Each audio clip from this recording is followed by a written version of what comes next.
Catch GurlTauX every day. Follow socials, here's the way. GurlTauX, every platform come to play. Catch our vibe, don't delay. Facebook, YouTube streams, scrolling through your daily memes. GurlTauX show, don't miss out. Join the fun, see what GurlTauX is all about. Keeping it real, it's what we do. So tune in now and join our crew.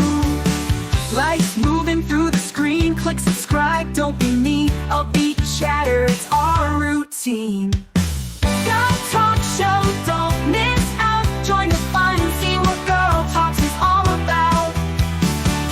GurlTauX is who we are. Come hang with us on your tablet, phone, or screen. Anywhere GurlTauX can be seen. GurlTauX show, don't miss out. Join the fun, see what GurlTauX is all about. Update stories, laugh and cry. It's GurlTauX, so don't question why. It's the show that you'll adore. Come back daily to get some more. GurlTauX show, don't miss out. Join the fun, see what GurlTauX is all about. GurlTauX is who we are. Come hang with us on your tablet, phone, or screen. Anywhere GurlTauX can be seen. GurlTauX show, don't miss out. Join the fun, see what GurlTauX is all about. GurlTauX, log in now, watch our show. Likes and comments, let them flow. Every day we're on our way. GurlTauX show is here to stay. GurlTauX show, don't miss out. Join the fun, see what GurlTauX is all about.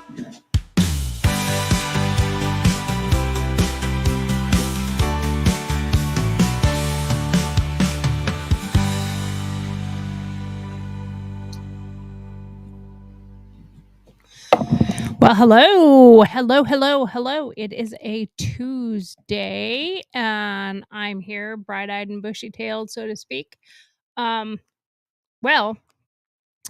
one of the things that I comprehended yesterday when doing my show is that I have been AWOL for 3 weeks. So for those of you who have not been here before, perhaps I should have introduced myself yesterday and said who the F I am and why I even do this show. So, who I am. My name's Tori. Some know me as Victoria with a K. Viktoria, Victoria. But my name's Tori, and I used to have MAGA One Radio and MAGA Network. I still have them, but I don't really do much with them, although I probably should. I was all about politics, and that's the only thing that I really did a lot of stuff on. And prior to any of the issues with my best friend Kristen that many of you have heard about, her and I had conjured up doing a show together called TK Talks, and then it turned into GurlTauX, that kind of thing. So I'm keeping that going, and I decided that it was much more prudent of me to do it more about mental health, my own personal triumphs, tribulations, struggles, and how to relate to other people, and not just about politics. Now, I still talk about politics when I feel like it is something that I want to discuss or I want to talk about. I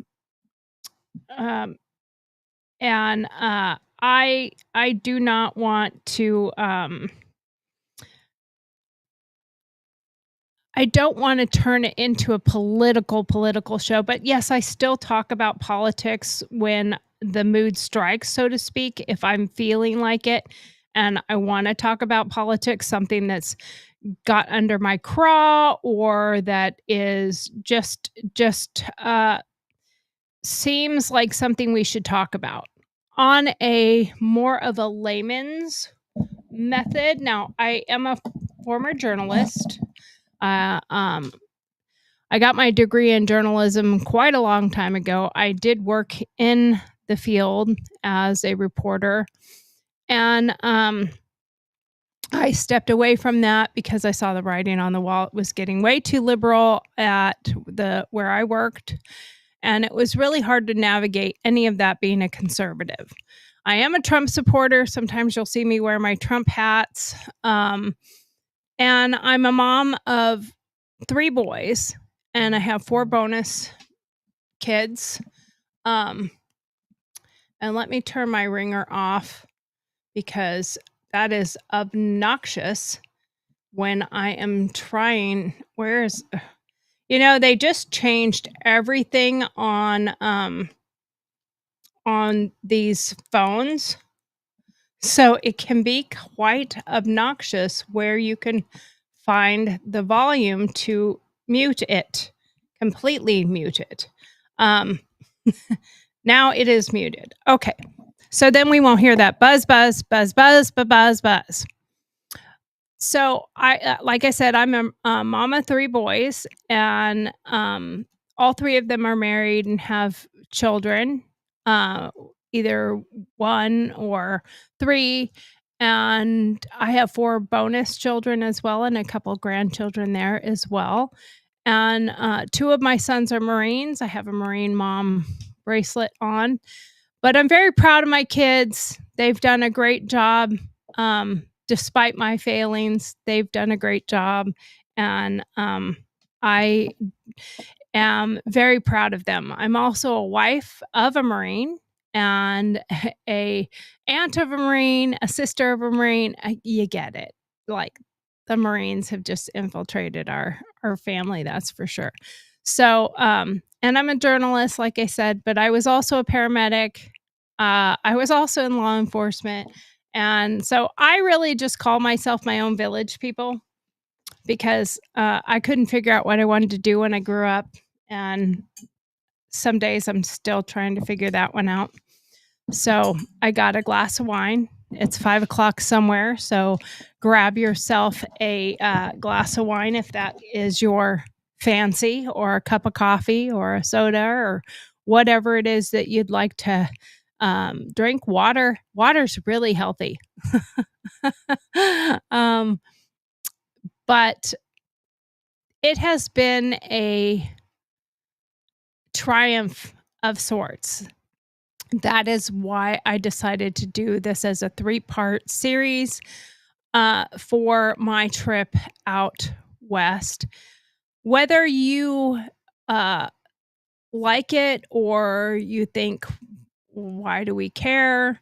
There's a lot of things that I'm going to discuss and talk about and reflect on during this 5,000-mile trip that I did. So hopefully I can relate to some of you, many of you, all of you. I don't know. I would hope that I can relate to somebody out there that's watching that might need to make some kind of major challenge for themselves. Now, I'm not saying you need to go out and do a 5,000-mile road trip, but maybe there's something that you have wanted to do, but you've been too afraid to do it. You don't think you can do it. And I will tell you, if I annoy you in any way, shape, or form, there is a fly that is flying around here that is driving me a little bit batty. And so far, I have not been, but he's just won't go away. He won't leave me alone. And he's driving me a bit nuts. I wish I had a fly swatter down here. I'd be going after him. So hopefully I can ignore Mr. Fly, or hopefully not drink him either. My wine is a very tasty wine, and he might try to go after it. So anyway, I have medical issues that affect me. I try not to talk about it a lot. Walking, doing that long of a journey in a car can be very exhausting on your body, especially if you have a difficult time walking and sitting for that length of time. I will tell you, by the time I got home, my ankles were the same size as my thighs, or at least my knee. It looked like my ankle swallowed a cantaloupe.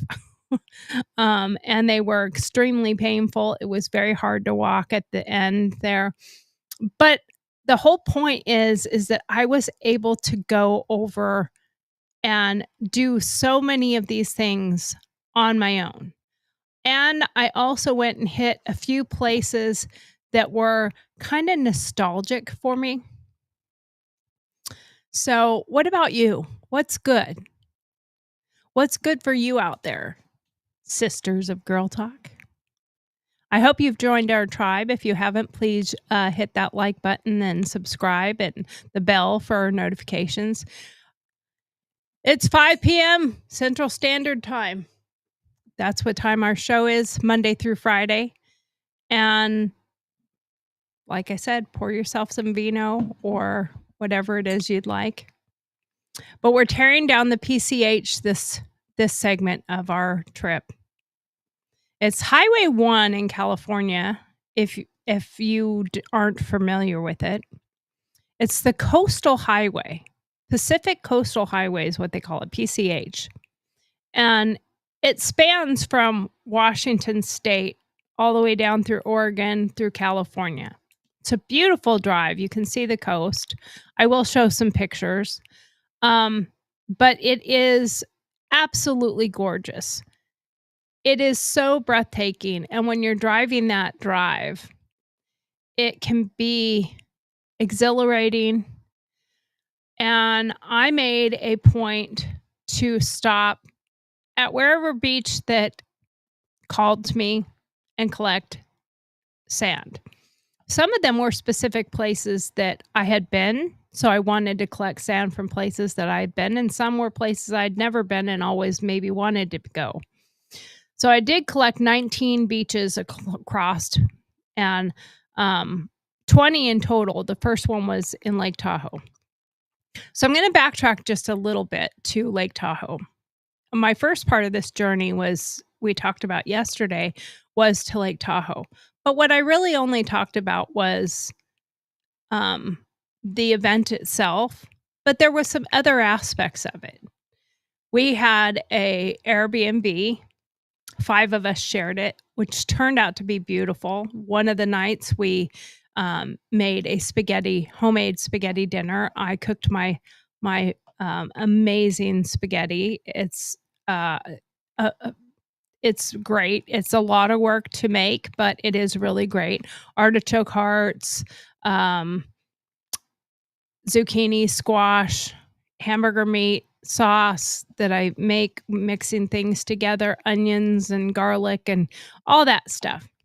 And it was so funny because I stopped and got some olive stuffed artichoke or garlic stuffed olives. And when I was getting the artichoke hearts, and turned out when I started cooking, I did not have garlic. So I stole them out of the olives and I sliced those up so that I had some garlic and some French bread. And I also made some bruschetta bread, where you put the bruschetta on top of the bread, not prosciutto, to be mistaken.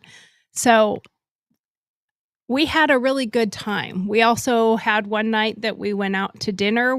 That was the night we were gonna cook the spaghetti, and we ended up saying, this is too much. It was Friday after we had gone to put Kristen in Emerald Bay, and it was just too much. So we decided we were gonna go out to dinner.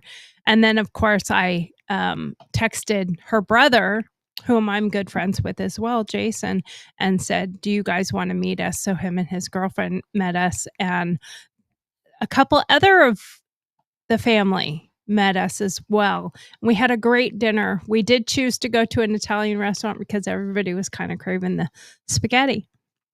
But it was really nice because we spent some very quality time.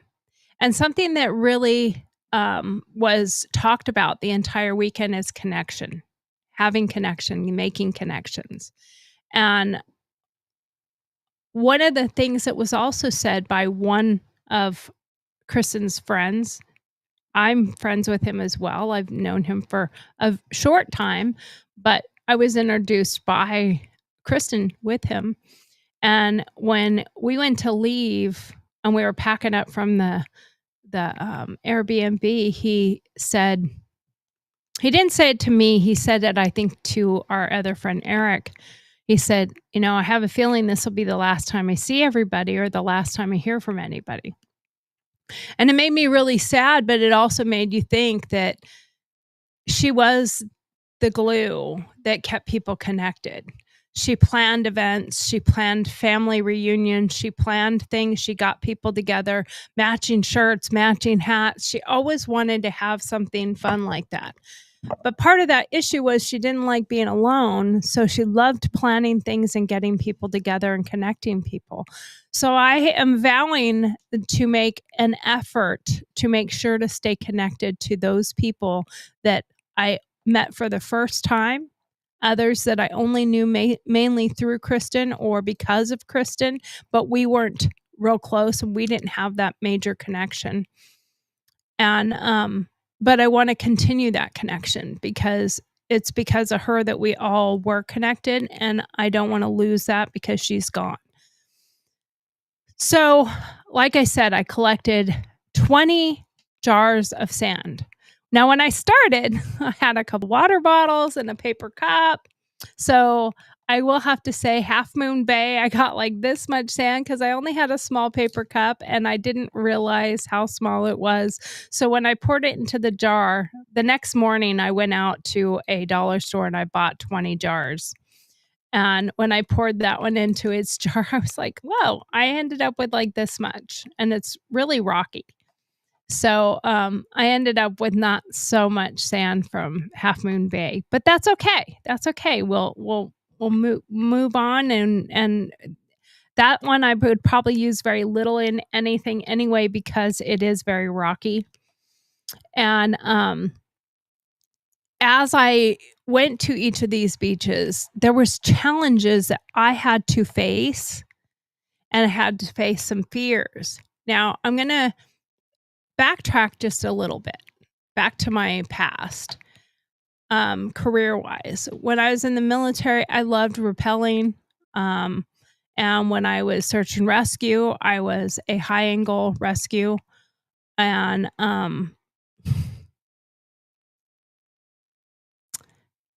not too long ago, Steve and I were moving a desk from the house over to the shop. And I was climbing up onto the back of the truck to hold the desk while he drove across the property to the shop. And I started to lose the desk, and the desk went flying off. I couldn't stop it. And we were able to get it back on, or he was able to get it back on. But it has something to do with aging, of course, but I have physical limitations. And just going to jump off the back end of a truck. Now, I've gone outside of a helicopter to take photos. I have flown gazillion times with the doors open. I'm not afraid of heights in any way, shape, or form. But I'm afraid of getting hurt now. I'm afraid of jumping and hurting my legs or my ankles or my feet or whatever, and the pain that I have when landing, even 2-4 feet. So I literally got shaky and was nearly in tears just getting off the back of the pickup truck. My husband had to help me. That was a very emotional time for me because I'm the girl who would strap on a harness and go off of a 300-foot rock. I have all my climbing gear in the shop now. It's old enough that I wouldn't use it for that. But it really, really hits you hard when you realize the things you once used to do. I used to say all the time, I used to could, and I might could again, but I have to realize now there's certain might coulds I will never do again. I will never be able to surf again. I will never be able to skateboard again. I probably will never be able to ski again.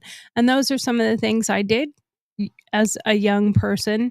And going back to some of these places and seeing the surf and the surfers out there, it does give you that nostalgia, but it also, you have to take into account your own capabilities.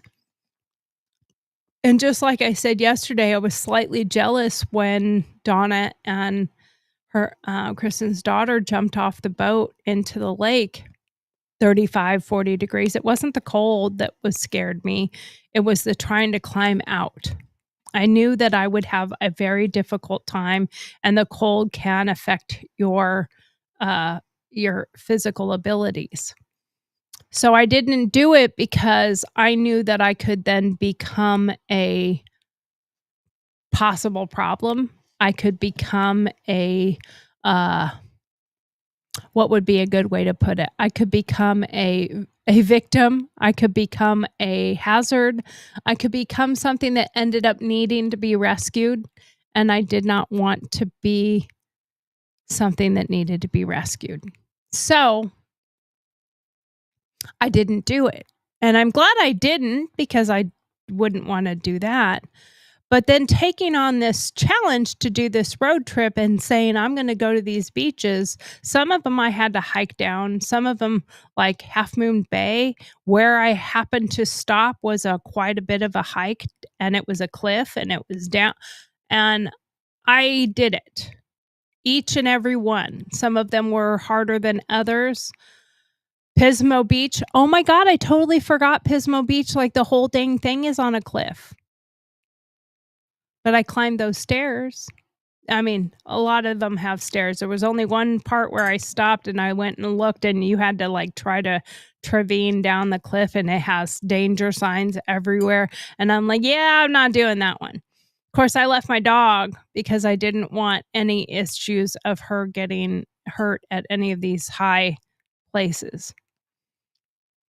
But what it told me is that I have the ability to face my fears and be able to navigate the challenges and overcome those challenges, making me feel more successful, and knowing that that means when I get home, because this was a soul-searching journey, and it was a journey of forgiveness and grace and discovery and renewal for myself. And I found that I can do much more than I think I can if I just put my mind to it. Now, I am going to be on a new path of trying to lose some weight. Now, that has been very, very hard because of my autoimmune. Makes it very difficult for me to lose weight. It's not my diet. I eat actually quite healthy. I don't like a lot of junk foods. I don't like, I took a whole bucket of red licorice with me on my trip, and I had like maybe 2 pieces the whole trip. I don't really like a lot of stuff, and I don't like ice cream. I'm not a huge pizza person. I primarily eat chicken and vegetables. I eat very little red meat. I don't eat pork at all. And this is not me trying to say I'm all that, because I'm not. I'm well overweight, and I want to get healthier because I'm 54, and if I don't do something now, I know that it's going to cause bigger problems down the road. And if you face those problems, come on this journey with me, because I'm not gonna do a daily diatribe of what I ate that day and what exercise I did, but I am going to keep a journey of this plan that I have, and working towards it, and hopefully reaching a goal within a lot longer time than probably it would have taken me in the past, but I'm still willing to take this challenge on. So like I said, I collected those 19 jars of sand across the way, and I did find magic in some strangers. This is my soul on the road with my service dog, Charlie, riding shotgun. Well, I mean, she rides back on the bed, comfortably back on the bed, shotgun. So let's do this. Let's get to this next segment and talk about what we have accomplished. Please smash that like button, and you can tag hashtag GurlTauX on X or any of your social media platforms. So when I get to the final tomorrow's going to be like a bigger overcap, and I will have much more pictures on that part of my journey. But let's see. I left my sons at 8, 9 o'clock. I went over this just a little bit yesterday. And I went over the Golden Gate Bridge. And it's been a bridge I've gone over a gazillion times. And I stopped at Presidio, right on the other side. I stopped at several places. I took some pictures with Charlie. And I made my way across, stopping at Moss Beach Distillery, which was super funny because I thought it was an actual distillery. I was going to grab my husband a bottle of something. It was a restaurant.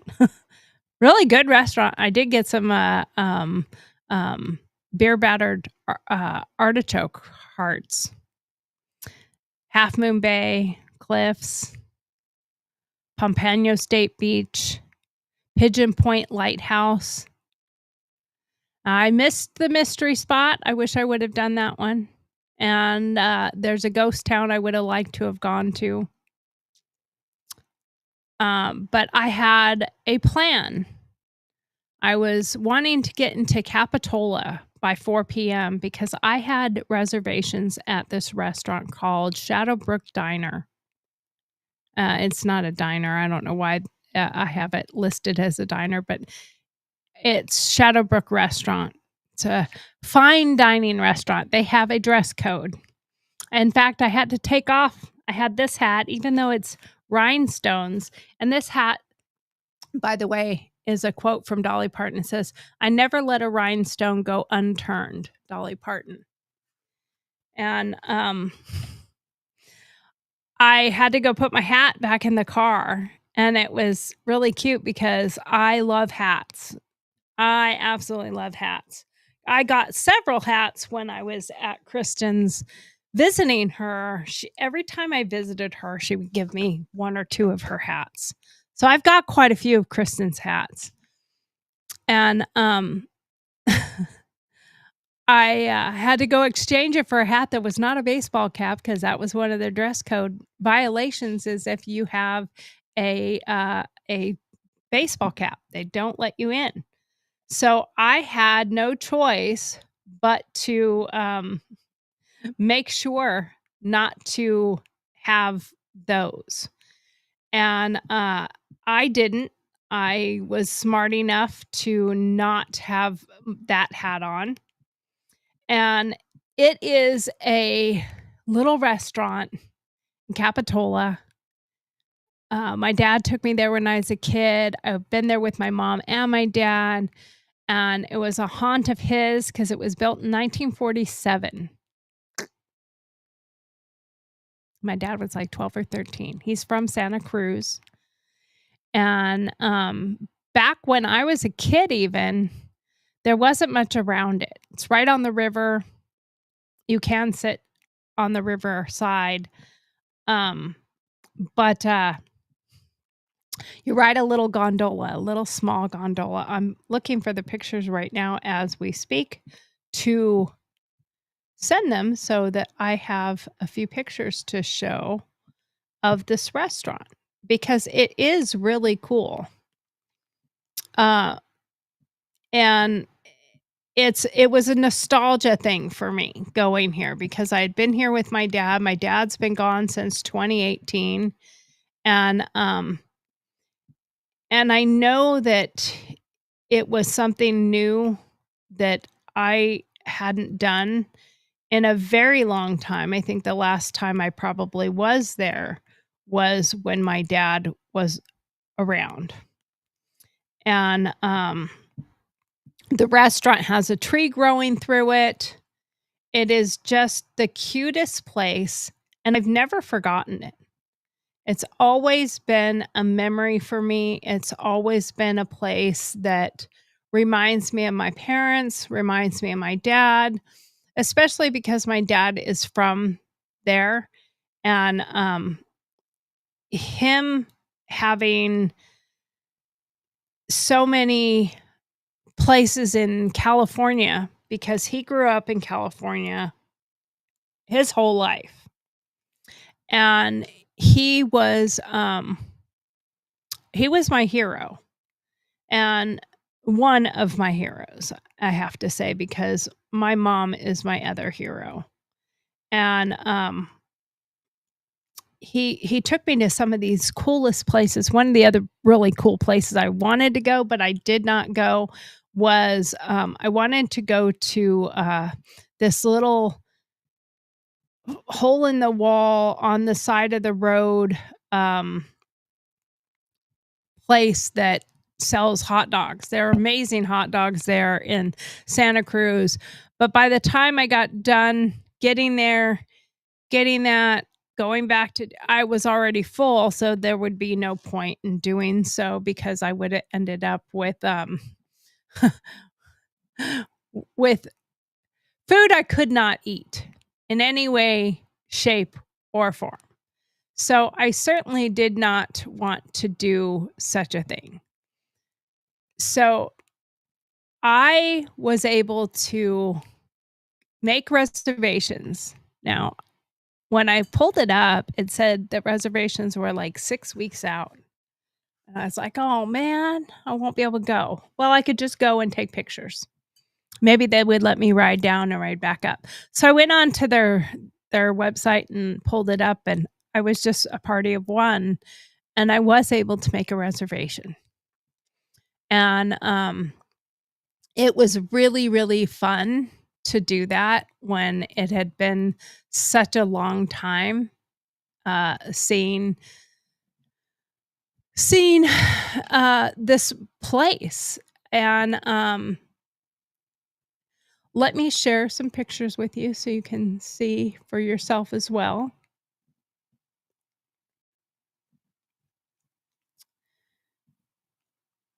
All right. So this is the entry door to the gondola. And the picture here was meant because there's a dress code. And that's the lighthouse I went to. That is from the window. And I don't know why some of these are out of order, but there's the lighthouse again. Back to Shadowbrook Restaurant. So that green building down there is the restaurant. That is the bathroom. That is going into the bathroom. Now remember, this was built in 1947. So that is inside the ladies' room. And that's the door into the ladies' room. It's such a beautiful place. Yeah, I'm sorry, these are out of order. And that's the staircase up. So generally you're supposed to ride the gondola down, the little thing down, but you're not supposed to ride it back up. You're supposed to walk up the stairs, but obviously I'm with my service dog, so they let me ride back up. I got a little lemon drop drink, and I got filet mignon, and I got artichoke soup. It was really good. That is the tree that actually grows right through the building. And that is Charlotte and I riding back up with this wonderful gentleman. We had a great chat and really nice guy. And I got to see this place that had such memories for me as a kid, and if my brother sees this, he'll be like, "Yeah, I remember that as well." You can see the little, um, rail going up, and that's riding down to the restaurant. What a beautiful sight it was, I will tell you. I'm trying to find so for some reason, my pictures just did not, uh translate over in order. So there's a little gondola riding up and down that I took a few pictures of. It was so cute. And when I was a kid, of course, I do remember it seemed bigger than that, but it was not bigger than that. Um, but it was really fun. Look at Charlotte. Charlotte is just so enthralled in what is happening. Now, I realize now why it is out of sync, out of order, because it's when they auto download onto my phone. This is all video and pictures from my glasses. I take, you see me with them all the time, my black glasses. They're the Ray-Ban Metas, so they're smart glasses. So it takes the video and pictures that I want to take. So that actual video is of me and Charlotte getting out of the little gondola at that restaurant. I would love to take my husband there one day. I will eventually take my husband there one day. Again, there's the dress code and there is the restaurant down below. Such a really cute place. If you ever get a chance to go there, it has been there since 1947, and I would imagine it's going to be there for quite some time. It I don't think it's gonna be going anywhere. One of the other really cool things is if you're staying at a hotel in the area, they have these antique cars and antique taxis that will come and pick you up from your hotel and bring you to they are Shadow Brook's actual uh cars. So they will come and get you, bring you there, and only if you've done that or you have a disability can you ride the gondola back up. Otherwise, uh you have to actually uh just walk back up is what they want you to do. So there was a lot of really cool things about going on this trip and being able to see this nostalgic place that I had been when I was a kid, and a place that my brother's been. It was a really great time, and I have not been there in a very long time, so it was really neat. It was really nostalgic for me. So, again, here is right after we got off of the San Francisco bridge. We drove into Presidio, and I took my dog for a walk through the area. Has a little bit about the guardians of the gate, and we took a picture right there over the top of the bay, and you can see the San Francisco Golden Gate Bridge behind me. I could not wear my hat because my hat kept flying off of my head. There's my Miss Charlotte doing such a good job staying for mommy so I could take pictures of her with the Golden Gate in the background. Such a sport. She's used to taking pictures with me, and she tends to I think she likes it because she poses.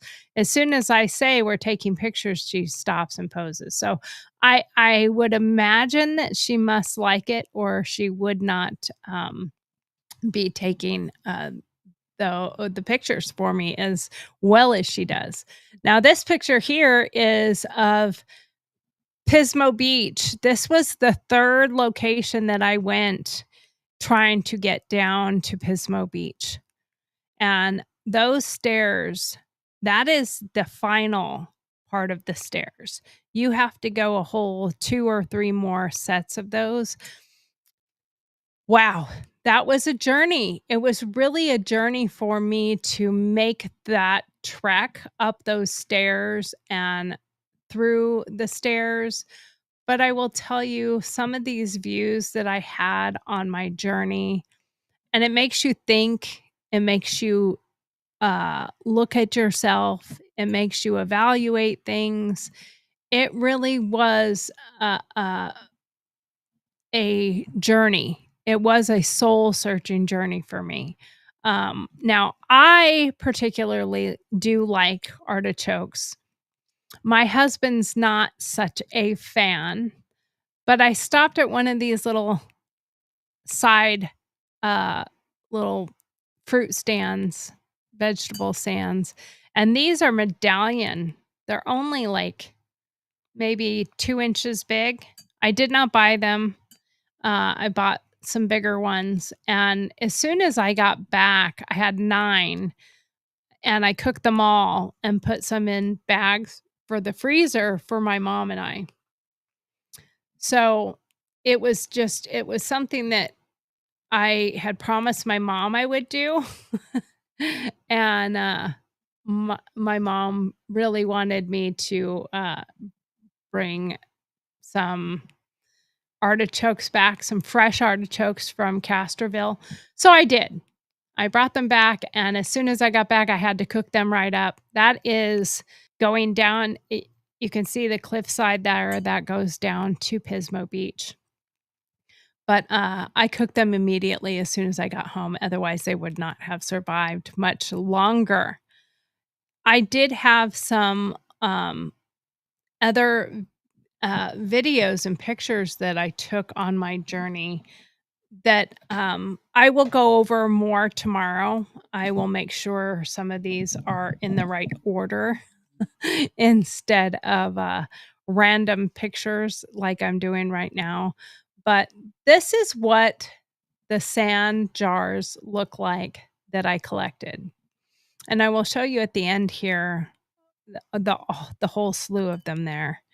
And, that is what I collected along the way. Now, that was after, of course, after, several different places that I had been where I collected the sand. And, yesterday I was asked about, going on these trips alone, and I generally sleep in my car. But where I went to go possibly stop in my car, I decided I didn't like the area. I was gonna go to a motel, and, where I was at that time, the place looked really shady. I was not staying anywhere there. So I went to the next town over.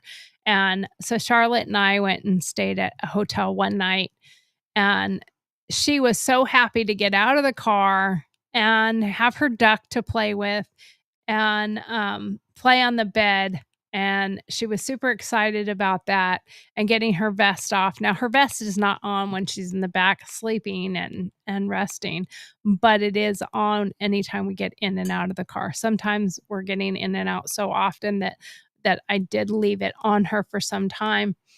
But she really, really enjoys these road trips with me because as soon as we get going, she jumps right in the car. So she does not have any problem going on these trips with me.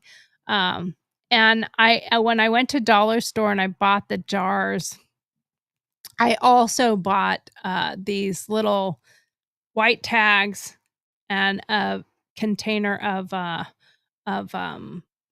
rubber bands.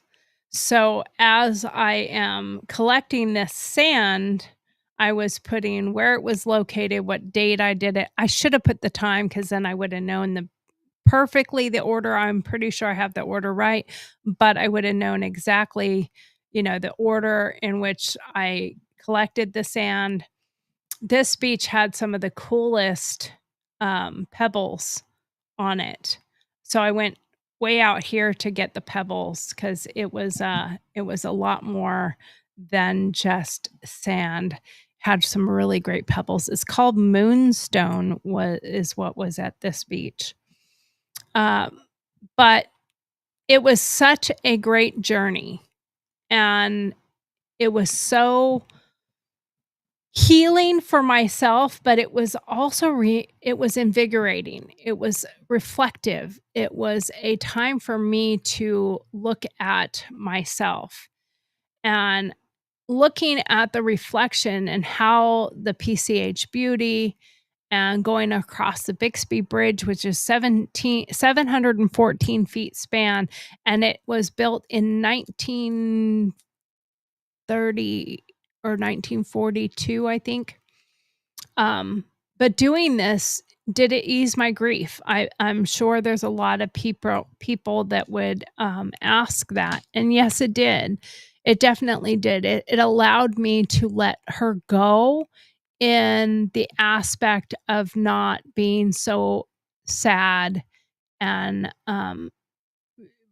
being able to enjoy and reminisce and have peace, and let her have peace as well. And she loved nature, absolutely loved nature and animals and all this stuff. So a little information about Highway 1. It spans 656 miles. And I'm not sure if that's just the California side of it, but it was really, really cool to be able to do that part of this journey with my wonderful service dog and with myself. Being able to share with myself what I was able to accomplish, and being able to accomplish that without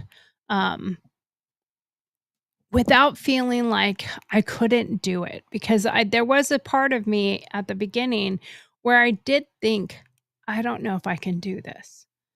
I don't know if I am able to actually do this. And what it showed me and what it let me know is that you don't have to be fearful. You just have to try. And I did decide to try. I decided to just go ahead and put my fears aside and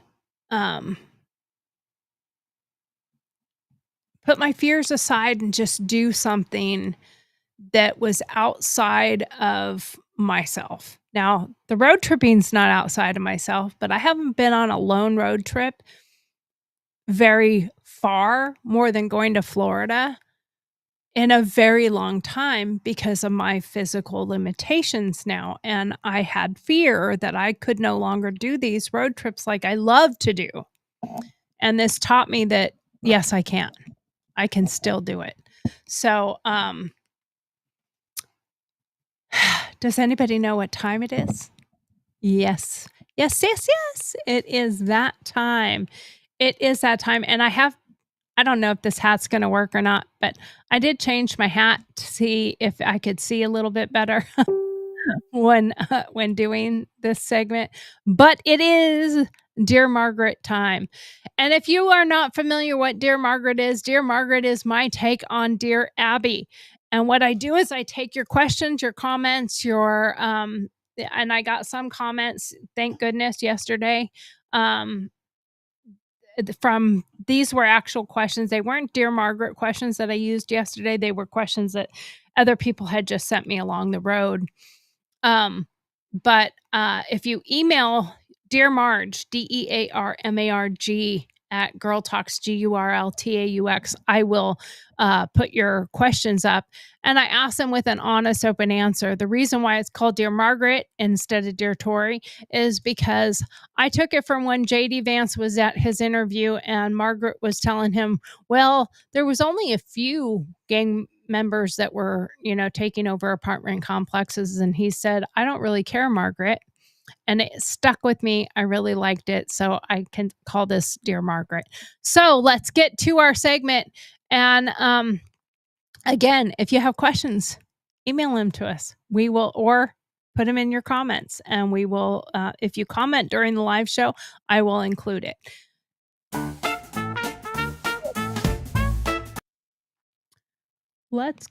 Hello.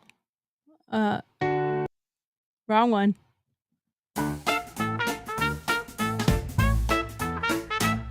All Dear Margaret's here, let's dive right in. Bring your questions, let's begin. Life's a real maze. We'll help you with your coping. Dealing with life in this rat race. Honest thoughts, no sugarcoating.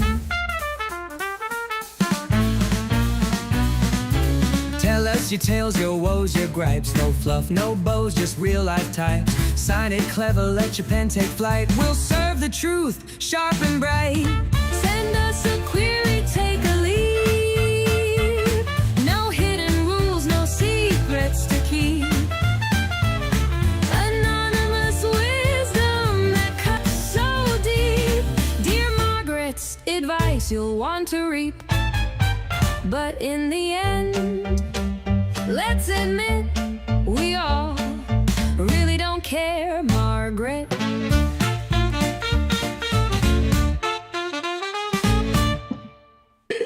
Okay, I do try to wear a different hat just because it's kind of corny and goofy and it's Dear Margaret, but this hat is proving to be a bit of a challenge.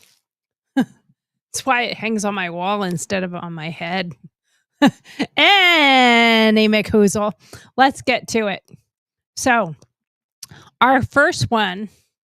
Now, I am going to say to start with, Dear Margaret's back, thank God, because I've been gone for 3 weeks, and this is day 2. But I'm back, and you've been asking me while I was on the road how I handled the road solo. So let's talk stops and strangers. Dear Margaret, where do you sleep on a solo road trip? Campsites or hotels? Restless roamer. Well, I mix that up. What I do is most of the time it's rest stops.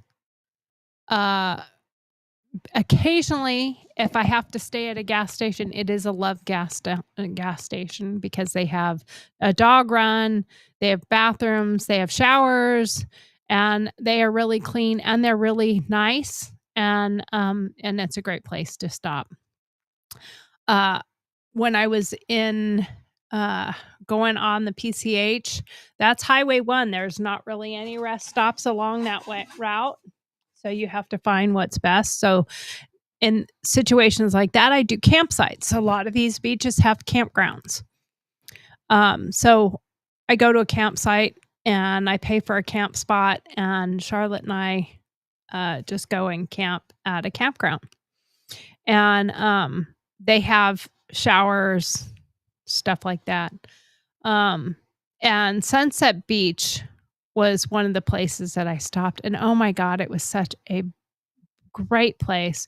If you want to book your campgrounds ahead of time, you can go to recreation.gov for state campgrounds or federal campgrounds, depending on what they are. And picking spots with good views, lighting. I don't care for the lighting part of it. That doesn't bother me. I put eye covers on, so if there's a lot of light, it doesn't bother me. If there's no light, I prefer being in a secluded, like where I feel like I have more, like I like to be by a tree, because honestly, if you're too close to the tree, you can hear them trying to get closer to your car. Sometimes I even I'll take a bucket of rocks and I'll sprinkle it around my car, because a lot of people don't pay attention to what's around when they're sneaking up onto somebody, and that will make gravel sound on the ground, and my dog will be alerted to it. I will be alerted to it. I am a light sleeper.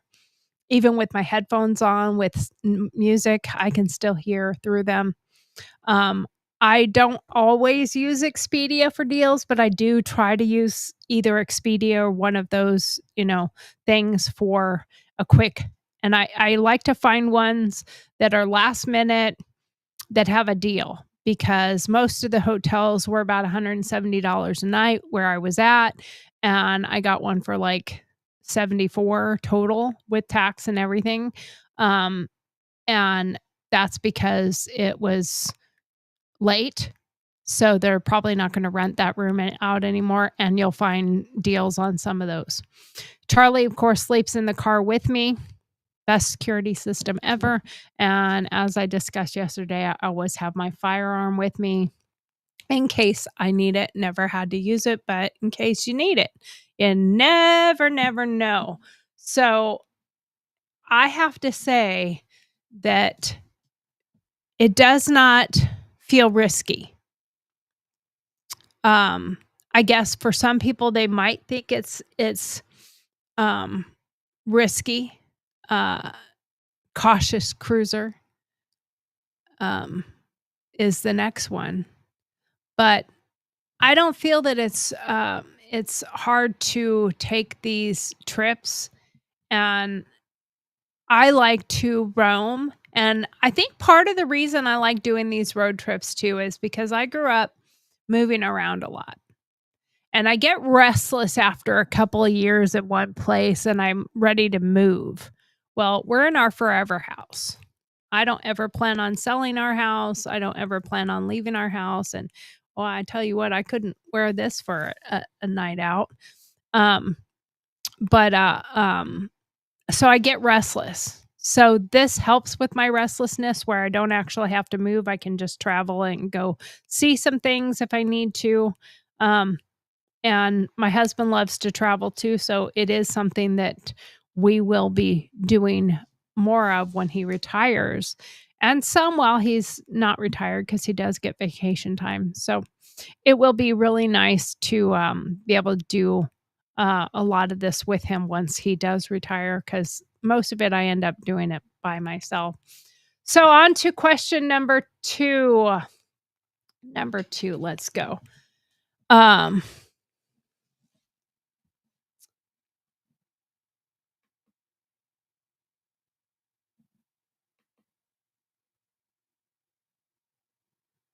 Why is it going? I want it to this part of the question. It's not going where I want it to. So give it just a second while it catches up to me. All right.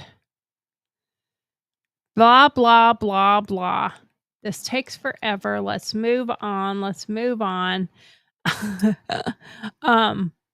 That's because I didn't put it in the right spot, I guess. I don't know. Anyway, here we go. Next question. Let's get to the next question.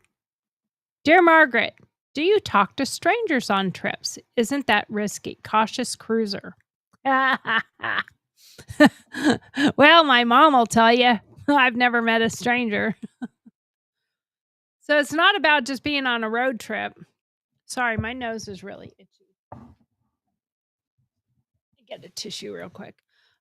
It's not really about road tripping, talking to strangers, because I talk to strangers in a grocery store. I talk to strangers anywhere, anytime. I've never met a stranger. That was something that Chris and I both had a lot in common because we talk to everybody. Yeah. We'd be best friends by the end of the grocery store line, and I'm going to their wedding or she's going to their dinner, and that's just how she was. And I would say KK kind of taught me that, but not really. My dad did. My dad was that way. My dad never met a stranger. So hell yeah, I talk to strangers. You meet some of the greatest people out on the road. And when you're on the road and you're traveling to places that are new and different, there might be travelers from all over the place. So when I was at Sunset Beach, I met Sharon and Nick. They're from the Netherlands. And I have to say, it was the sweetest thing ever because I've been to Sunset Beach several times in my life. Never at sunset. Never made it there at sunset. Like, always there too early and then never paid attention to get back over to the beach to watch the sunset. Too young to care about watching a sunset. Over at the campground setting up, and then you're like, oh crap, sunset already happened. And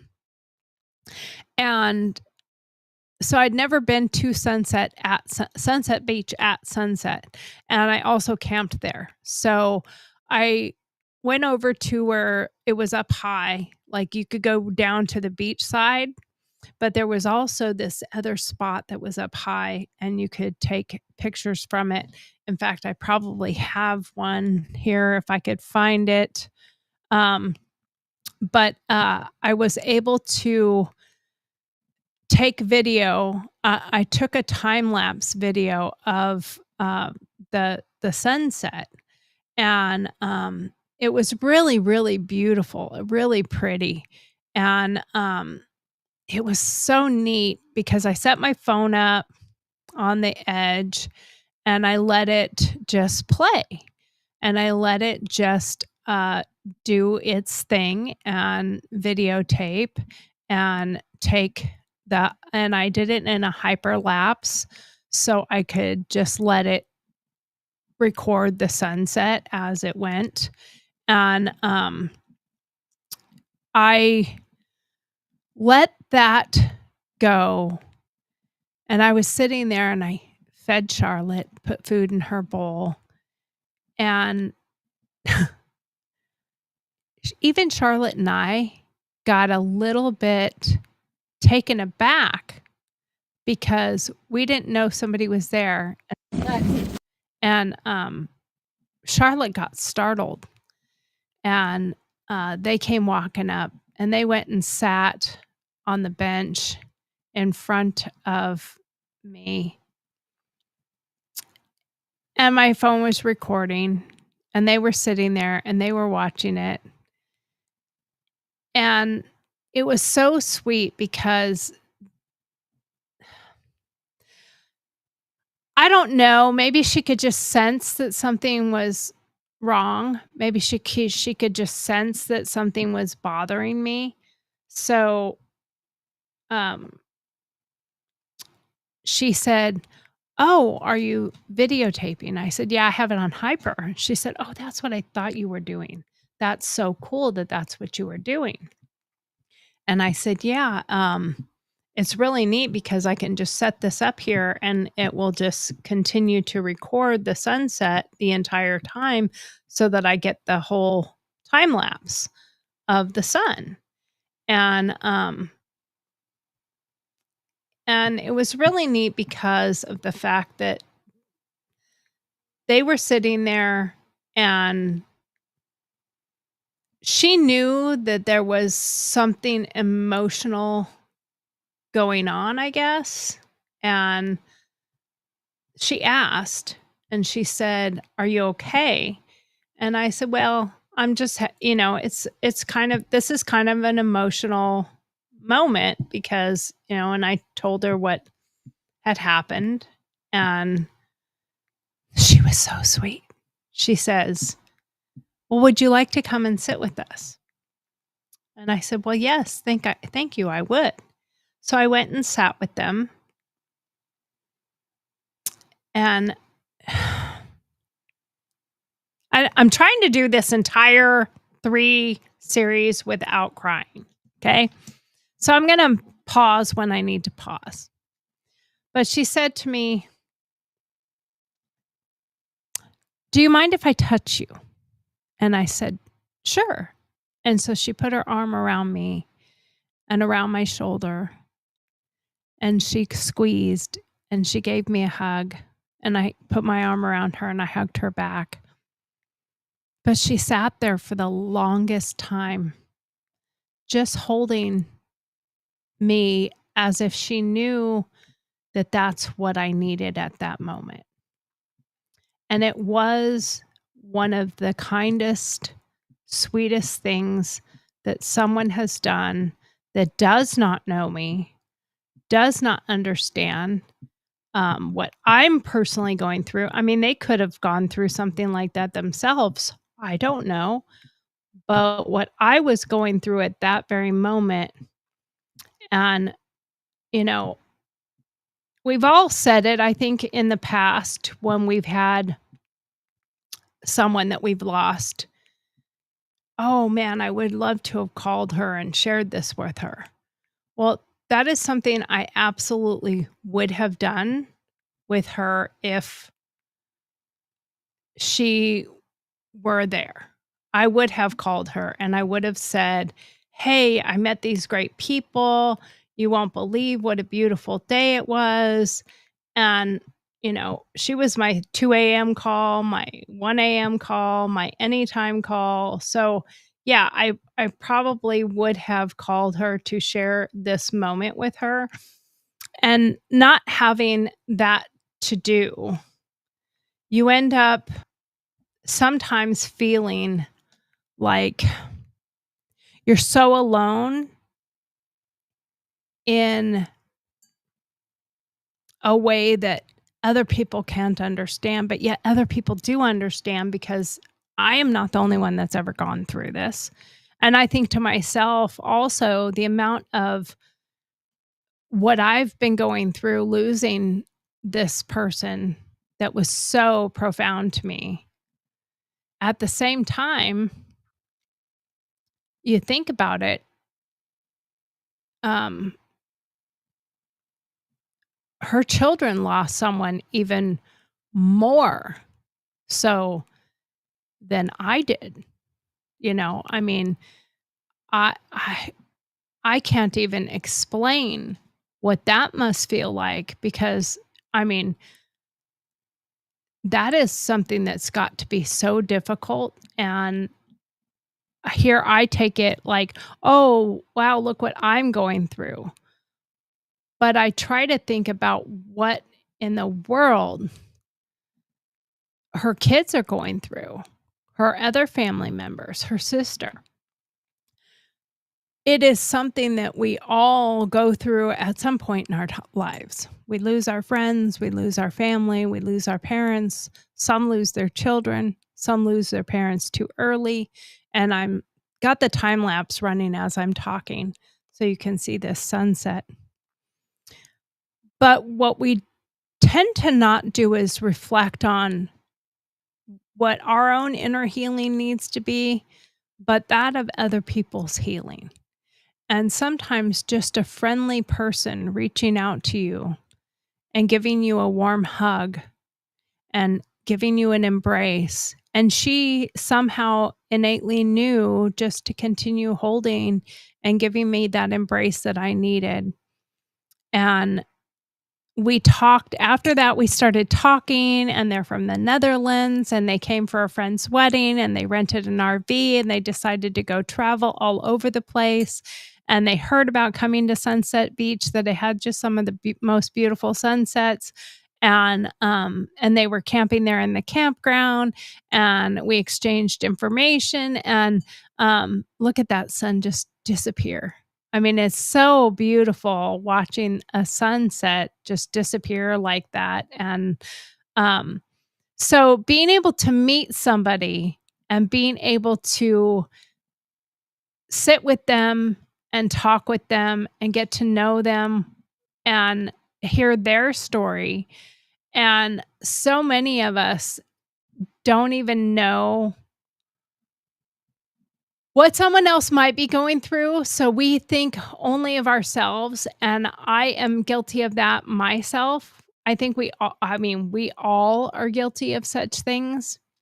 I don't think any of us are impervious to not thinking about ourselves. We are that way, just human nature. But I'm trying really hard to think of others. So this is Sharon and Nick right here. But I am trying to think of others as I go about this journey that I'm of self-discovery and reflection and forgiveness um, and learning and growing and being able to reflect and show that I learned something from this journey, learned something from this trip, learned something there, Charlotte, learned something about myself that I may not have even realized I had. Be kind to your mind. That is going to be a new thing that I'm going to think about all the time because we all tend to think about others sometimes. Why does it keep doing that? That is so frustrating. I'm so sorry. Let me I guess if I don't hit the arrow right, it's just gonna go off because I just sent these to my husband on Facebook. He loves that I send him all these pictures, even when it's pictures that he's like, "Okay, what's that for?" But, there Charlotte had her dinner. She was such a good girl this entire trip, but the view was so beautiful there. I just love that it just does that. Okay, sorry about that. Um, but it was so beautiful, and look at her pose. She knows how to pose. She knows when the camera's out. But it was such and those pictures, by the way, those pictures I took from my glasses. Those pictures that you're seeing right now of that sunset, that was taken from my Meta glasses, my smart glasses. I did not know how good those pictures would come out. That's a very interesting picture because apparently that's probably a hair that came loose and that was in front of the camera. That's not some crazy thing that went across the sky. That was a hair. But my beautiful dog, she loves to pose. And I'm just in awe of how good these pictures turned out using my Meta glasses. I did not expect such good uh, photography with a pair of smart glasses. Like, that's not what you really expect. But it turned out to be really good, and these pictures turned out really nice and beautiful. There's the final parts of the sunset, and that is it for the sunset. And you can see my phone there propped up, taking it hyper lapse, as you will. But it was just a beautiful moment, a beautiful time, and meeting strangers is always something fun. If you see that there, my hand's in it and my hat's in it. Most of the time I had my hat backwards so that you could or off so that I would take the pictures and not have and that sunset has such a glow over it. It was really pretty. But, yeah, my hat will get in the way, that's for sure, my hands. You have to remember it's taking what you're seeing in front of you, so if your hands are in front of you, it's gonna take pictures of whatever's in front of you, and sometimes those are hard ones to edit. Those were obviously me trying to get Charlotte's attention to, look up at me. But anyway, that's enough of the sunset, and that's the answer to the question is, heck yeah, I meet strangers, I talk to strangers, I make friends with strangers, and I will tell you when you travel enough, um, you will tend to start opening up a little bit more and maybe reaching out to strangers, especially on solo journeys. It starts to get a little lonely when you're by yourself, so you do kind of need to reach out to strangers. Um, it's you can make a quick chat can turn strangers into friends. But I always have, protection. I always think about where I'm at, public spaces. I can tell when somebody seems a little creepy. If you get the creepy vibe, I kinda just get quick and move away. At, uh, Pismo Beach, there was a guy not Pismo Beach, Pacifica Beach. There was a guy that had this really cool big driftwood that he had put in the rocks, and he was remounting it using rocks to balance it. Somebody had knocked it over and caused some damage with it, and people were taking pictures of it, and it looks like a pipe, I guess, a big long pipe, and it has Pacifica written on it. He used to have a string with Sharpie on it. He was super nice guy. But shortly thereafter, I was sitting there and this really creepy dude came walking onto the beach, and he just kind of almost lunged at Charlotte trying to reach out to pet her, and she knows. If she has a good sense, she kinda lets him reach out and pet her. Um, especially if they ask and I say, yeah, it's okay. But if I don't, she'll pull away. Well, this guy, she lurched away from like, whoa. So if you do get those creepy vibes, keep your distance. Don't linger for too long, kind of get back on the road and get moving. Um, and if you just stay alert, um, and my husband said yesterday, I said, stay alert. And he said, yeah, everyone needs to stay alert because we need more alerts. And I was like, you're such a guy, a man joke, dad joke. Stay alert, be alert, not alert. But anyway, that was funny yesterday. Thank you, Steve. So 60% of solo travelers camp at least once, according to Adventure Travel. So that is the end of Dear Margaret for tonight. I pull my hair out and I can put Dear Margaret away. Dear Margaret, bye-bye. Take your hats with you. I thought I would change to a smaller hat because I was having such a hard time seeing out of my eyeballs with the big black hat. And plus I wanted some color. So, as I've said, I have grabbed sand from 19 beaches from Tahoe to Santa Monica. Sunset State Beach was pure magic with the sunset, and Pfeiffer Beach has purple sand. If you haven't ever gone to Pfeiffer Beach, and it's spelled just like Michelle Pfeiffer, but it's not the same according to Wikipedia or whatever. But the sand is purple. And it's not really purple. There's a purple top layer of the sand. So if you're collecting the purple part, you really have to be very careful because it will blend into other sand. But it's a bit of a hike. And for somebody with any kind of disabilities, it's a little bit of a hike, and you have to hike through the sand. And it was super windy and super kind of getting really choppy and very, very windy that day. My hat flew off my head. Somebody was kind enough to grab it and bring it back to me. And then my hat flew off my head a second time, and Charlotte went and fetched it for me, and people thought that was adorable. But I doubted that I could do this hike, and I did it. And I was super, super proud of myself. Like I said, at Half Moon Bay and Pismo Beach, those were really hard. Getting down the steps and getting down those areas were really hard. They were very difficult. And then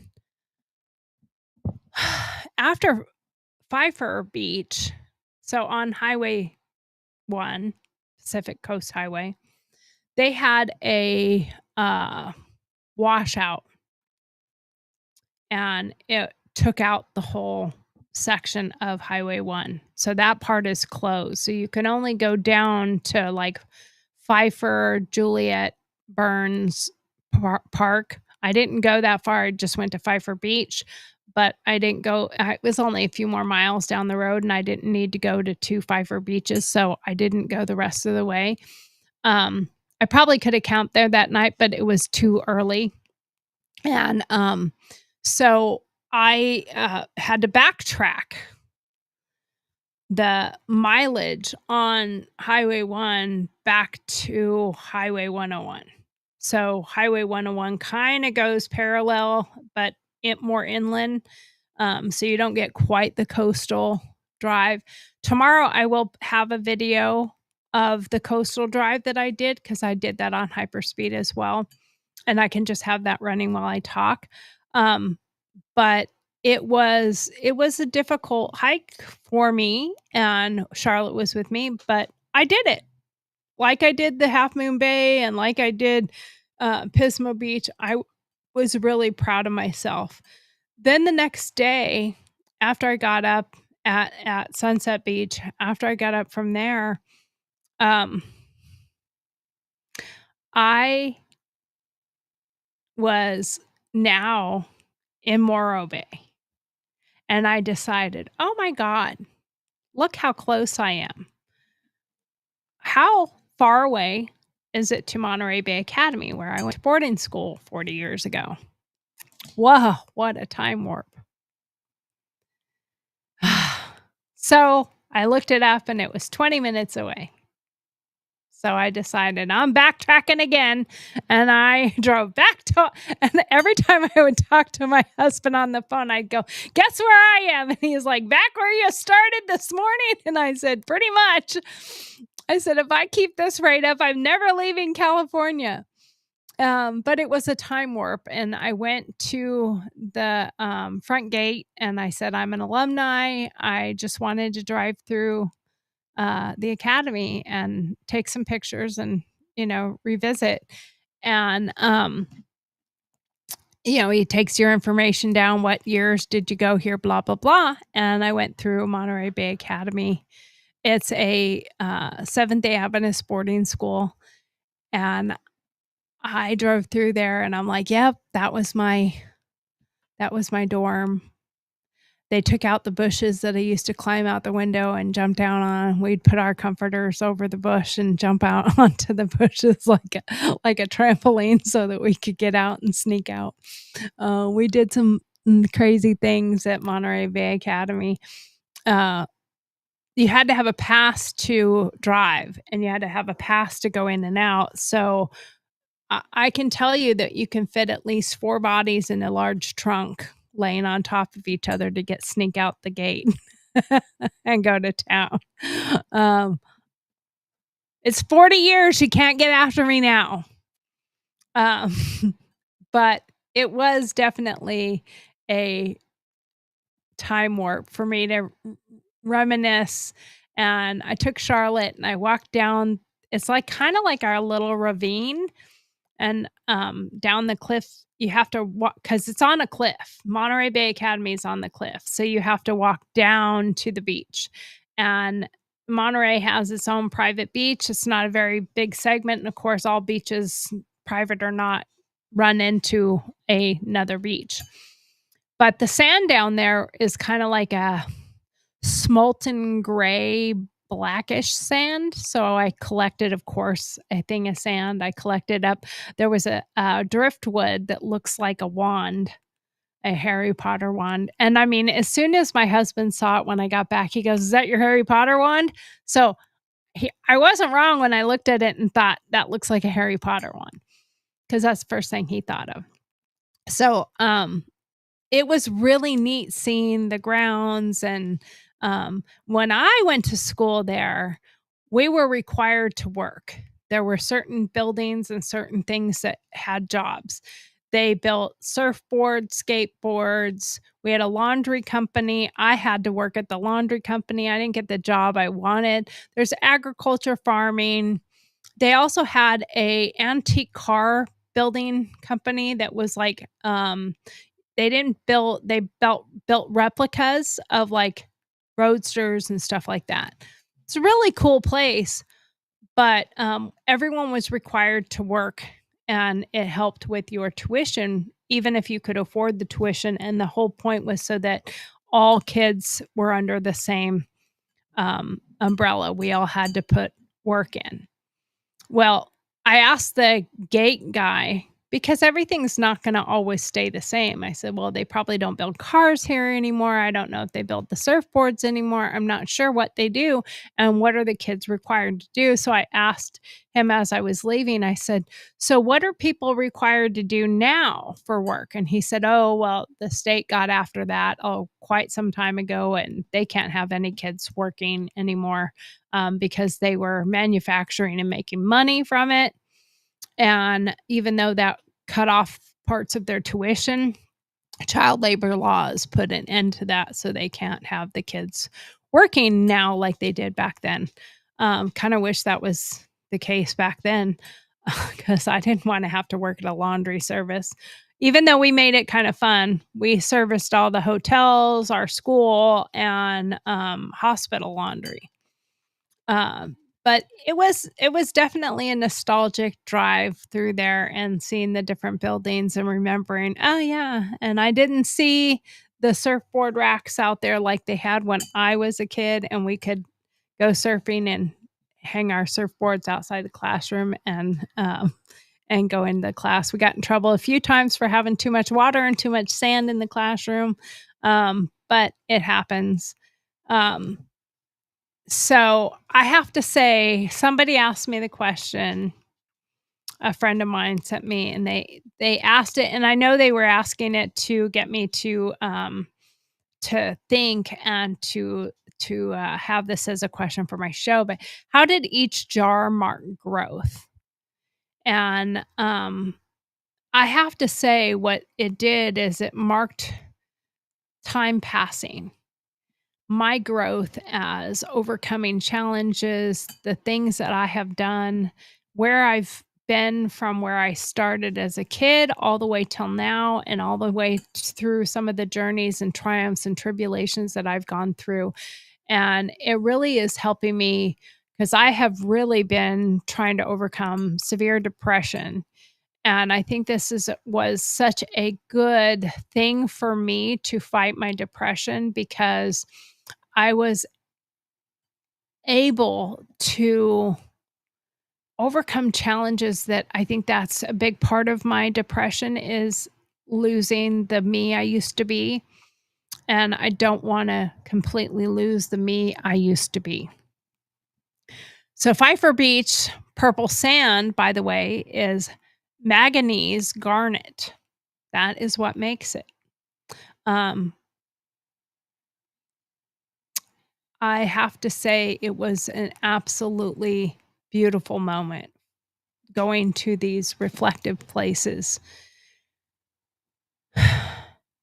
Having Sharon and Nick from the Netherlands give me a hug, and he reached out and patted my knee, and he reached over and kind of hugged with her. Kind of felt like as the sun was sinking, it was channeling KK's spirit on my journey. People did ask me about the sand. Each chat was a connection.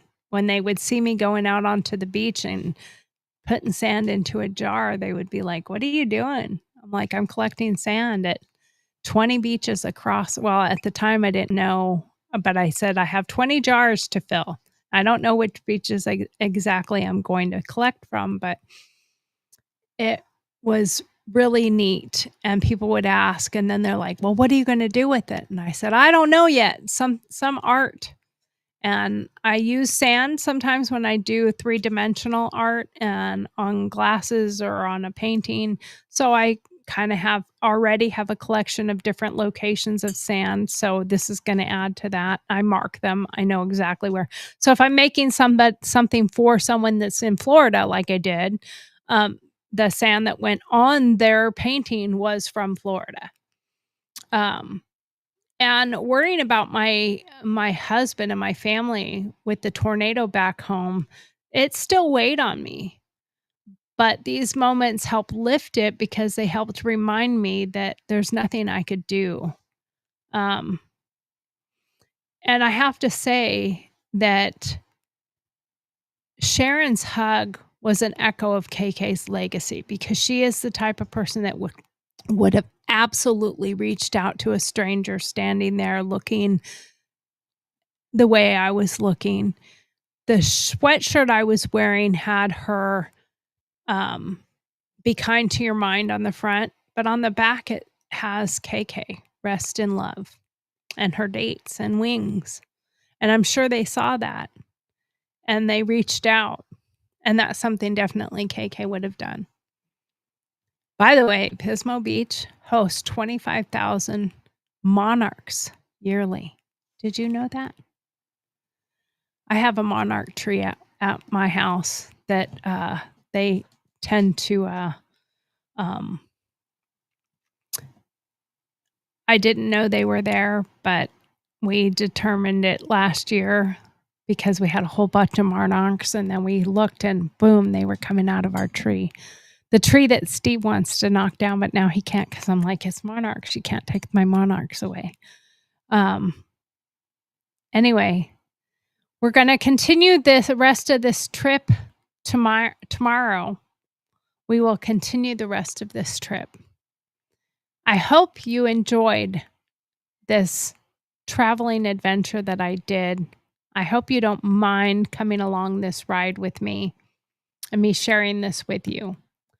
Instead of my leaving today with thank you for watching, if you don't mind, I'm going to play the song that I wrote for Kristen again.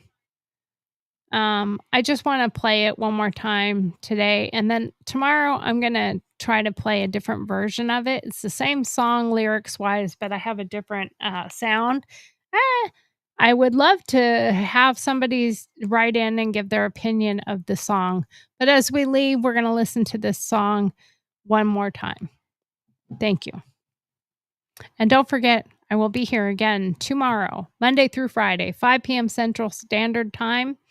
And if you have any questions for me, email me at Tori, Tori, at GurlTauX.com, GurlTauX. If you have an advice, question, or comment towards Dear Margaret, please email them to Dear Marge, DearMarg, at GurlTauX.com, GurlTauX. And don't forget to like, subscribe, and hit that bell so that you get notified when we are live. And here we go. Have a great day. See you tomorrow.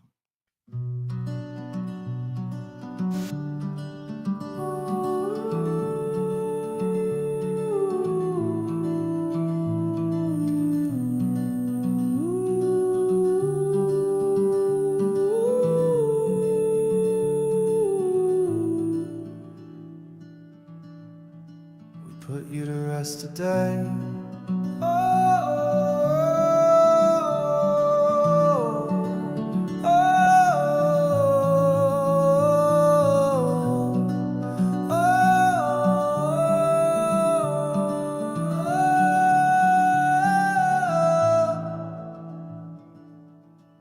Put you to rest in the cold still lake. Odd thing is the water felt wide awake. We fed the fishes with tears in our eyes. Odd thing is the truth swims where the heart lies.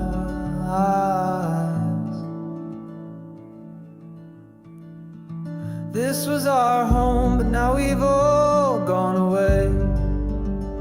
Odd thing is it'll never feel the same. You were here and then gone one day. Odd thing is now you're here to stay. I missed you yesterday and the love you gave, and I'll miss you tomorrow beyond these waves. Odd thing is the lake knows your name from the start of your story to the end of the same. I hope you're looking down through skies so clear at the ones who saw you and loved you, dear. Odd thing is how the world still spins when a soul takes flight and a life ends. The ripples echo from the rocks we threw, though they can't see us, they see you. The odd thing is you're a part of me, and that is something that will always be. With love in our hearts and tears in our eyes, we released your soul into the lake. Odd thing is you left an emerald glow as you swam away and followed the flow. The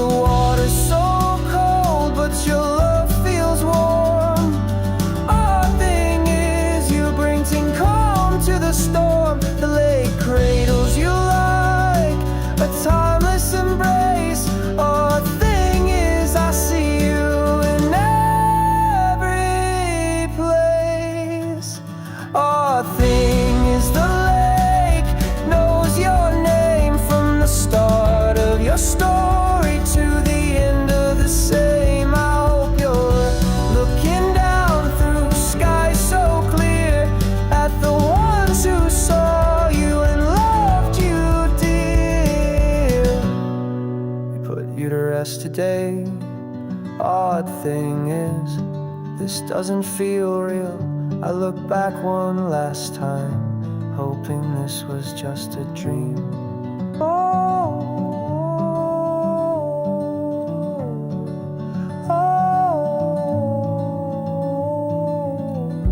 odd thing is, I thought I heard a sound, thought I heard your voice singing in the rain, saying I'm home now. Go heal your pain.